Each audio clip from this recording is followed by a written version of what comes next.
Hello, welcome to an episode of, well, I suppose this is our first of the Spotlight episode, isn't it? Of the our members on the app, and you know that some of their positions that they hold and the experience they've got is more valuable than kind of some of ours sometimes. So, yeah, so without further ado, I welcome Sam, who used to be teacher, but currently is looking after your SEN children, isn't it? I am. Yeah. So I'm not going to butcher that anymore. So, So yeah, do you just want to tell us? So you used to be you still are a drama teacher, but you needed to leave your job. Can you just sort of tell us what? I'm so sorry. Yeah, so I was teaching for 13 years, and my eldest was in year one, and he was really struggling. Been in and out of school, and they'd said, they had offered him play therapy, and I was having regular meetings, and I wasn't doing so great either. And I had loads of things going on.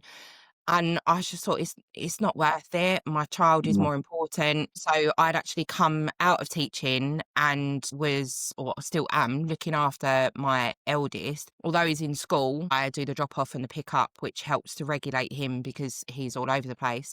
My youngest is 4, so I think he's also autistic. So for me, being there for him really helps him as well. Yeah, I just did it. It is hard, isn't it? I obviously I was a registered manager and I stopped for the same reason, but I didn't even really know how bad it was. It just got worse. As it unraveled, it's in like the diagnosis, then waiting for the medication and Yeah. stuff like that. So I was no hope. I thought it was a very clever choice, but it was kind of I had to do that. I just didn't know that. Yeah. It's hard, isn't it? Especially when you're going through the waiting list, the medication, dealing with the schools. I'm doing that at the moment, and it's exhausting. It really does take What's it out of you. the toll on your own physical and mental health, doesn't it? It does. I when it all happened, when I left work, I was drowning, completely and utterly drowning, and I wasn't sleeping because I was up with my child. I was sleeping in his room with him. Good thing we had this future. Hi, welcome to SENDhelp, and we're calling this SENDhelp Spotlight because it's with one of our members. So we've got Sam, and obviously you've got me and Nate, and Sam is a qualified teacher, and she used to work in drama. And yeah, do you want to just tell us a little bit about yourself, Sam? So you were teaching. Yeah, so I've been a qualified teacher for 13 years. I work in secondary. My first teaching job was in a primary school and I hated it. Snotty little kids running up to me, didn't like it. So now I transferred into secondary, and I left teaching 2 years ago to look after my eldest, my 7-year-old. Yeah, and your 7-year-old has got additional needs. He has diagnosed autism, ADHD, and dyspraxia. He also has dysgraphia, sensory processing, possible dyslexia, anxiety, and emetomophobia. Oh, bless him. Christ. Yeah. Yeah. So what was it like sort of leading up to you deciding to leave your job? Because that's a massive thing to do. Yeah, so it was really stressful. Um, we had a lot going on. My mother-in-law was really ill. My eldest wasn't really sleeping. We had a lot of pressure going on with him. I was constantly back and forth to his school with going into play therapy, in order to try and help him and waiting for diagnosis and everything else. And then I kind of went into a bit of a breakdown myself, and I went to my deputy head at the time, and I sort of said, look, I need help with my mental health, and that didn't really go so well. So it was kind of like went off sick, and I was like, I've never done that in my life, and I just decided I couldn't do it anymore. Just couldn't keep up with the high pressure of the job, everything else, and my child not coping at school. I think it's a good point to bring up because I think that there's unfortunately lots of people in the situation that you've kind of been that's had to choose whether to remain in a job or to look after the kids. And I know there's the old chestnut about, you do that anyway, but when you've got an SEN kid, it's a choice. You can't do both. Yeah. You can't even have like a part-time job or something. It's your life commitment, isn't it? And and that's why I keep banging on about professional parents because you don't, it's a job role. It's a job where you don't take time off. Yeah. I said it's affected me. I've had to do the same. I know loads of parents have had to do the same, and it kills you. It's not just that. I think it depends on the severity as well. Sometimes it's a lifelong Mm. commitment. So it's not Yeah. like you're going to be able to Yeah. be there for the primary years and then get them into secondary and they're going to be a bit better. Not all the time that's going to work. Sometimes it's commitment through the whole life. So you've kind of sacrificed everything. And it shouldn't be like that. In a day and age when we're in a first world country, when we do get benefits and we do get stuff like that, why are we doing all of the work and all of the stuff We don't get the support. and no support? Yeah, and like you're saying, you reached out and didn't get, and and I think that's really hard when you actually hold your hands up and say to someone, I'm really struggling. That's such a huge thing, and then you don't get the help. It's like, Yeah. and you were saying about sleep as well, so sleep deprivation, you're not Oh, sleeping. God, yeah. So my eldest he's on 2 milligrams of melatonin every night, but he still wakes up. My youngest now comes into bed with me and sleeps. My husband sleeps with my eldest, and it's like there is just no let up at all. The sleep Yeah. deprivation is awful. Yeah, no, and that has a massive impact on your mental Yeah. health. And then you're trying to do a job, and then you're trying to, I used to get like 5 phone calls a day Mm. for one. And it's like, oh my God, how do you manage that? And then I felt so guilty, like every Yeah. day. The guilt was immense because I remember them calling me, and my daughter's 23 now, so she won't mind me sharing. And I'm like, sorry, how do you know she's broken stuff? Because Mm. I'm almost like, I can't come because I'm in the middle of an interview, and it was frowned upon to be leaving. It was just, yeah, it was awful. Obviously, she hadn't broken her finger and she was fine. But I did challenge all the time because the amount of times I'd go up to the school and it was like, well, what have I come here for? What's going on? Yeah. Ugh. So, yeah. So that must have been really hard because obviously it's a big financial burden. Yeah. You're in a relationship, so it has a massive, impact. You're saying you're sleeping in different rooms. It just has an impact on everything. Yeah, it's hard. So me and my husband, I go to work of an evening, so I work and clean my child's old school because money is just ridiculously tight. So I do that, and then my husband is here. My mum comes down and has the kids for an hour while my husband finishes work, and it is constant. So the relationship between me and my husband is never there anyway. By the time the kids are in bed, we're like sitting eating dinner, and then it's like, right, well, we've got to go to bed because And the you're kids. exhausted. Yeah, it's awful. But you just carry on because that's what you do. You just do. Yeah. So before your child got diagnosed or you suspected the diagnosis, when you was working in schools, what was your view or what was your awareness about ADHD and autism and stuff like that? I'd love to say it was amazing, but it really wasn't. Yeah. And so I've worked in so many different schools, and I've worked in London, I've worked in Essex, and the difference in each school is hilarious. I started my training, I was working 3 jobs. I was doing my teacher's training, I was volunteering doing my teaching, and I worked in a private school. So all of my teaching was like, the kids are amazing. And it's like, well, this is how it should be. And then I went to the primary school and I was like, well, I don't like this. And then I moved to another school and it wasn't really spoken about. There wasn't really a SENCO. There wasn't really anything happening. Then when I moved over to a school in Enfield, it was horrific. I was there for 3 years and there wasn't really any support for children. That was a through school, so that was from the age of 4 to 18, and it wasn't there wasn't a SENCO. You wouldn't really get information about children. It would be a case of, oh, these are your classes. So it's like, okay. And then I moved to another school in East London, and that's where I finished. I was there for 4 years. And we had a SENCO. And I remember the first day of school, so the inset days, were always training, and an hour, if you were lucky, with the SENCO. And the SENCO would pull up the register of the children with needs and would be like, so this child has autism, this child has ADHD, they like this, they like that. And then that would be it. There would be no in-depth conversations at all, and there would be no help on how to help them in the classroom, what type of additional needs they're going to need. Like, are they going to need like English would always get lots of information because they would need writing frames. But for like drama, you'd get absolutely nothing, and it would be a case of you just have to get on with it. I remember I had a boy in year 11 who was off the chart. Like, his ADHD was so bad. He was taking like an adult equivalent medication. It was so high and it wasn't working. And I had him for 5 hours every 2 weeks, and he would be running circles in my classroom. He wouldn't want to do any work. He wouldn't want to do anything. He'd be shouting out all the time. And I'd had to keep saying to him, can you stop? Can you calm down? I didn't know that Yeah. all of his needs were so high. And then I felt really guilty, and I was like, but I should know that, but I don't. Yeah. And there should be things in place. Were there EHCPs then? Yes. See, so how bad is that? So that, everything you've just said really highlights the system is shockingly broken. Behind. So I don't swear. No, because we're led to believe that when you get an EHCP, that, it's a legal framework that we've also got, Equalities Act, the SEND Code of Practice, all of these laws and things that are in place to protect us and our children, and they're not working. Because No, if they're you're not. in a school and that child, like you're saying, I reflect all the time on thinking, we make mistakes, we're human.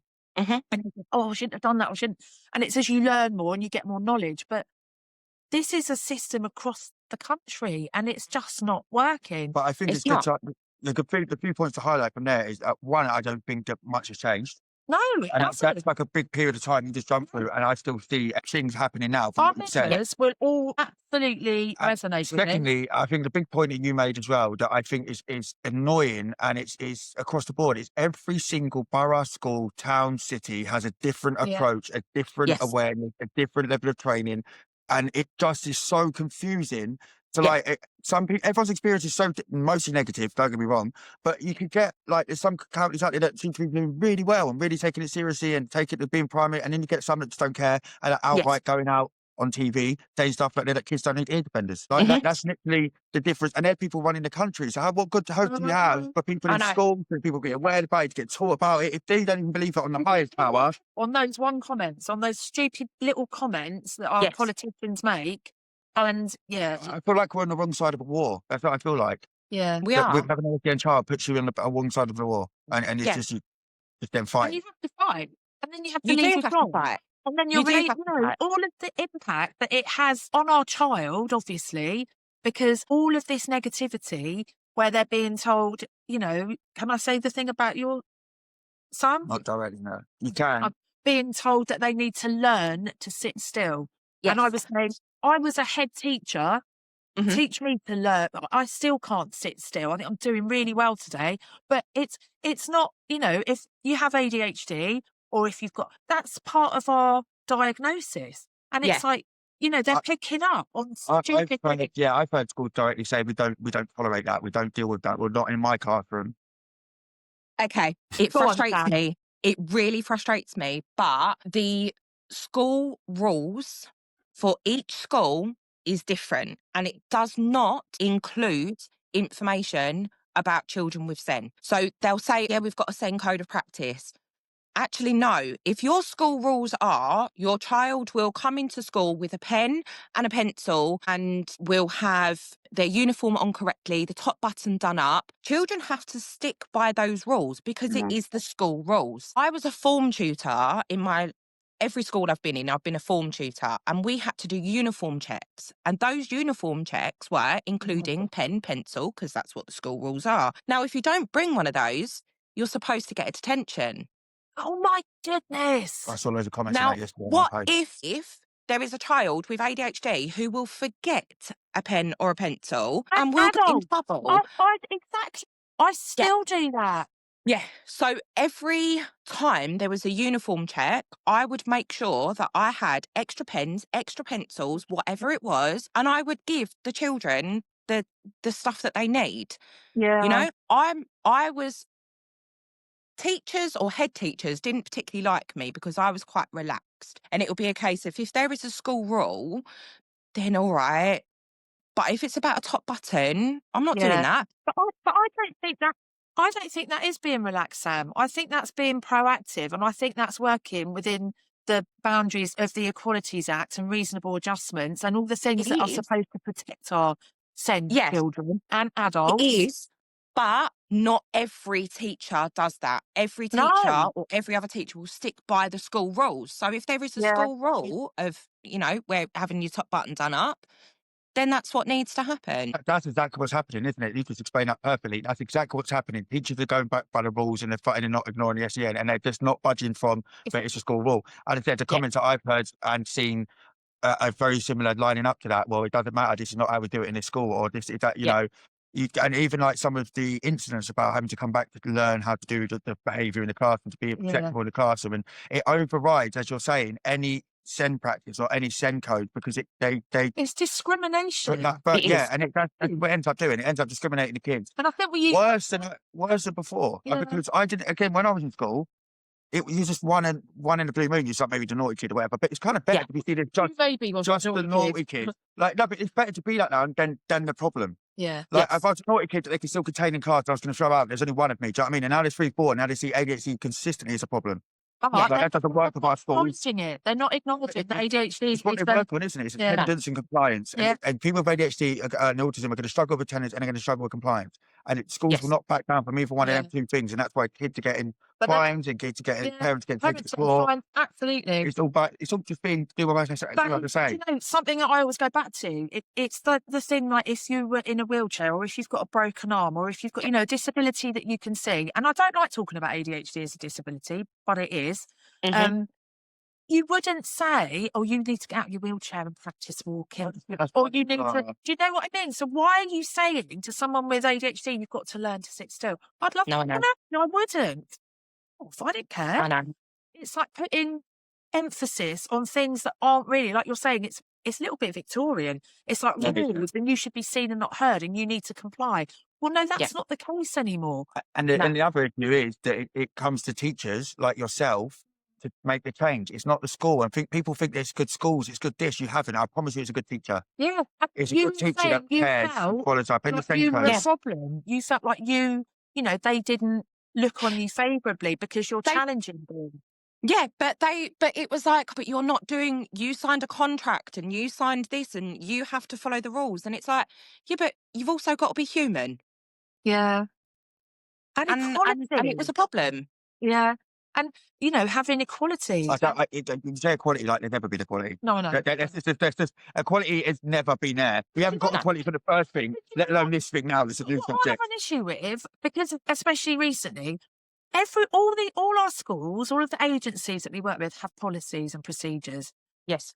Don't stick to them. And that's what I'm saying. There are laws in place. You sort of think we'll be safe because there's this law in place that means we can ask for reasonable adjustments or we can. Then they're not. We're discriminated against all the time. Schools are not following, and agencies that I know about are not following their own policies. What they do is they look good on paper. They get them through the inspections because they tick the box and they say all the right things, but they're not transferring them into practice, into good practice. And that's the issue. It's not worth the paper they're written on. What I would wish is that every school would follow the same procedure because then everyone is clear. Like, my son's school is incredible. There's a trust of 16 primary schools and they follow the trauma practice approach. So they believe that, or their understanding is that every child can have a trauma of some description. Absolutely. Yes. So even if it's like you wake up in the morning and it's cold, well, to a child, that's a trauma. Yeah. To an adult, you'd think, well, actually, that's not. A child with autism. I'm sensitive to the cold. I hate it. It's like torture. It says it hurts. It hurts like acid. It hurts. And this is the thing with trauma, Sam, if you don't mind me. It's No, different. You can't tell somebody what's traumatic. Because what trauma for you, I might think, oh my God, that wouldn't have bothered me. Because trauma, it's for the individual. So it's not for another person to say whether you've had trauma or not, because we're all going to process things differently, especially neurodivergent minds. We process things differently. So I think that's a really good point you've made. the trauma practice is incredible, and if every teacher was to follow that procedure right the way through to secondary, then you would understand children a lot more, and you'd be able to help them and encourage them and help them learn and help them grow, because and not when be they get into judgmental, isn't no it? It's not being, when you get into the big wide world of, going to work, even if you're neurodivergent or not, that is a traumatic experience. Now, for someone who's got, like my son, with loads of issues, it's going to be 10 times harder for him to get anywhere than it is for a neurotypical child. But if you approach it that a neurotypical child has trauma of some descript, everyone gets treated fairly. Everyone gets treated the same. And there is no difference. Like, my son knows he's autistic and he knows that he's got ADHD and he loves it. He loves being different. But a neurotypical child wouldn't be the same way. They would think, well, why are they different? Well, why is that? Why is that an issue? You don't want anyone to feel different. They're all the same. You're all human. You all breathe air. Do you know what I mean? Yeah. Something I've never asked really before, but I just thought about what are kids like in school against people with ADHD? Because I imagine there is a friction, because again, there was the one in the corner that was in the school to now being 3 or 4 of them claiming the same thing and then getting all the support and stuff. Is there like a bit of a friction between kids that say they got a diagnosis compared to ones that don't? There is, yeah. Yeah, I thought there might be. Yeah. I had, so this year 11 boy that I had who was bouncing off the walls, I also had another boy who you would never know that he was ADHD. And it was only when we was on a school trip and we were going to the theatre, and we were sitting on a coach or on a bus, and we was just having a conversation. And I asked the boy, the highly medicated one, and I said to him, like, what's it like for you? Because I don't fully understand it. What's it like for you? And then this other boy piped up and he was like, I don't have that. I was like, what do you mean? What, you don't have ADHD? And he was like, no, I have ADHD, but I don't have what he experiences. So it's like, oh, okay. And then we get back into the classroom and the boy that's not visible then goes and hides away in the corner. And it's like, and it's almost like he's afraid to tell everyone that he's got ADHD, because people will then start to judge him and be like, well, you're just being really naughty, and, and I had a year 8 boy exactly the same. He was very visible and he was very loud and proud and he couldn't care less. And there was another boy in the same class that had autism that couldn't cope. But because he couldn't cope, the boy with ADHD was taking the mickey out of him. Yeah. And it's like, you get that as well. And as a teacher, being in the room, so you've got 2 kids with opposing disabilities, if you like, who struggle to interact with each other. And then you've got the rest of the class to look after. And it's like, what do I do? How do I approach this? And that is another really big issue with schools, because you've got 30 kids in a class. I spoke to my brother who... my brother's a deputy head teacher, and we had a discussion at the weekend. I'm sure he won't mind me saying this, but he really annoyed me. And he was like, brothers do, but he said, I've got 5 kids in my class who are all SEN needs, and I've got 25 who are not. Who am I going to put my focus and attention on? It's hard. The thing is, as bogus as that sounds, you're going to. And this comes to the conclusion of the support that should be in there anyway, so it encourages kids not to be stand out and not to have the extra support to be in there, isn't it? But it does make sense, because I've always had that argument. I had that argument with Calvin as well. I do still, and there's certain things I still will tell him off for, even if it like the calling out in class. I say that, again, I know it's hard. I'm not going to say it every single time, but if you're just calling out in class and just being disruptive, you need to understand. No, I know, but that's I know, but he has. It sort of. But it still doesn't mean you don't teach what that does to other people. So, like, if we've got the word, but imagine this I can imagine this scenario in school. You've got 2 kids calling out in school, right? They both getting told by the teacher. One of them's got diagnosed ADHD, one of them hasn't. One of them goes to the head teacher, one of them gets let off because that's a simulation thing they need to do. Kids are not stupid. Them kids with ADHD, I wouldn't be stupid enough. I'd play on that, and I would then become more, because I can get away with it. Them other kids then see it. Yeah. So I can imagine there's been a lot of friction between this, because it's almost like... did a lot. Yeah. When you're the one with ADHD, 100%. you're the one that other friends, they will dare, or they will... And I would do it. I would do it every time, because I don't care. And Yeah. actually, it probably also gives me a bit of a dopamine hit, I guess. I don't understand that now. I didn't, and I'm still like it. How To would Yeah. be fair, how would you as a teacher? And so that is like probably I think the ultimate argument in every teacher's get start, isn't it? There's yeah. 5 against 25. What would Yeah. you what would you suggest? How would you think that could be managed better, or what would you do to? In an ideal world, if Mhm. schools had the funding, Mhm. because we know that this is a big thing, there is no funding in schools at all. You would have a teaching assistant in every class for primary. For secondary, you would employ more LSAs, so learning and support assistants, who could be with those problem children, the ADHD kids who Mm. can't sit still and all that kind of thing. And then that would help alleviate the problems. Now, my subject, I had one LSA in for a year 7 student who needed ear defenders because it was highly stimulated. It was too much for him. He couldn't cope. So there was an LSA with him at all times. But all my other classes, there was never anyone in my class. So the kid with the year 11 boy with the ADHD, highly medicated, I had to cope with him on my own. The year 8 boy who was loud and proud, I had to cope with him on my own. And it's like when you get asked, like when you ask for help, so we had a system where we could send an email out to the head of year or something, and the head of year would come and deal with that child. I'd send an email out every lesson because I couldn't cope. I didn't know what to do with and him. that's a really good point because we are human. Yeah. Teachers are human, and you're in a class with 30 children. It can be really, really overwhelming being the only Yes. adult in the room. You're trying to teach because Yeah. you want to give knowledge. And when you're dealing with challenging behaviour as well, it starts to have a toll on you. You start to get anxious about going into certain classes, Yeah. and it's not the children's fault. It's the lack of, because even putting the LSAs in, they need to be trained. Yes. They need to have autism, ADHD, understand communication, Yes. understand, and also teachers.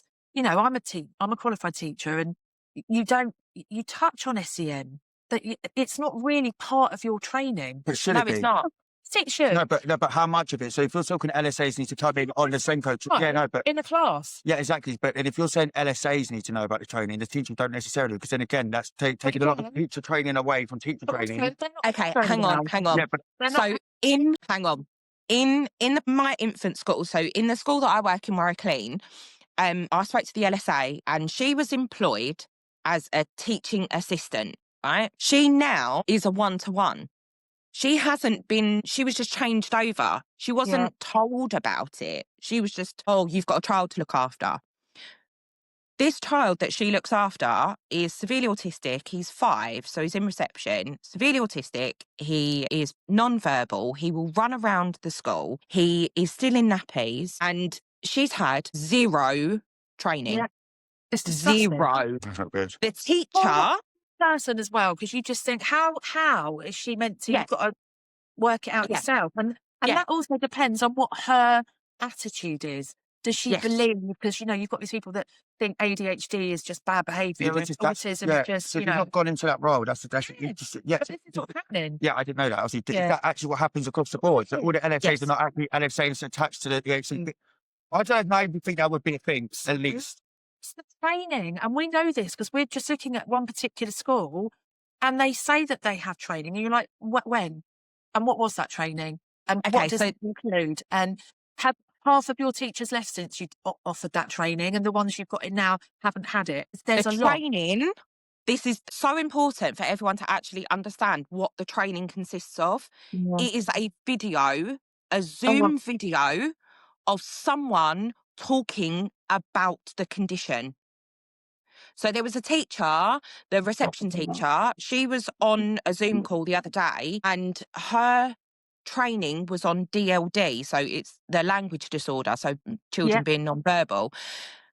Her training was on that And there was a video that was being played of older children, so like 15, 16-year-olds, talking about how it affects them. But it's like, you're in year 5, like, sorry, you're teaching 5-year-olds, 4 and 5-year-olds. How is a How's that training video transferable? Yeah. meant to be for you? And that is what the training is. You get a video to watch, Yeah. not even fully descriptive of what each child would need. So my son he will have more needs in things like his writing, because he really struggles with that, and his anxiety and his emetomophobia. He has really high needs. So if a child is sick, the teacher has to pull him out. Now, that's great, but there's no training to tell you that. Honestly, when you're just really highlighting a gap that there is because a massive gap. And it only occurred to me when my son went from year 2 to year 3, and he went to a different school because his infant school was only year 1, year 2. Sorry, reception year 1, year 2. So he's yeah, had to move. The his teacher and the Senko from his new school went to his old school, and they showed the one plan that he's got, and they shared a bit of information about him. And then I asked for a meeting. And in that meeting that I had with the Senko and the teacher, and I said, look, the school won't tell you this, but these are his problems. He has this. He doesn't like this. He can't cope with this. And the teacher was like, oh my God, like, why did they not tell us this? And it's like, because they don't. They don't want to I share that know, I information. know. No. So if you it's could, only when parents go and talk to them and tell them that these are their issues. I mean, for primary, it's fine. For secondary, it's not so much. Yeah. But also the problem with that is sometimes we come across, or we are perceived as being overbearing, overprotective, because as well, sometimes our children mask in school. so So that's what I was going to say. To the yeah, point. So if that's the case, so ideally you'd want one LSA in each classroom, right? Or Yes. one group of 30 that's trained. Yes. But that would also mean that you couldn't have the one-to-one, which I think is a positive, because I think it would be more effective to have one teacher that's trained to look after 5 kids that's not going to single them out, making special or making full. Just someone that comes across on a teacher, you're right, it's little things. it's just interjecting. They don't Yeah. because what I don't like, Just I 5 worked kids, in a school work with them. Yeah. where a one-to-one is following this boy Yeah, around, no, it's and too I was much. like, oh my God, because I was embarrassed for him. In mainstream, And again, she wasn't a cool person either, so it made it worse.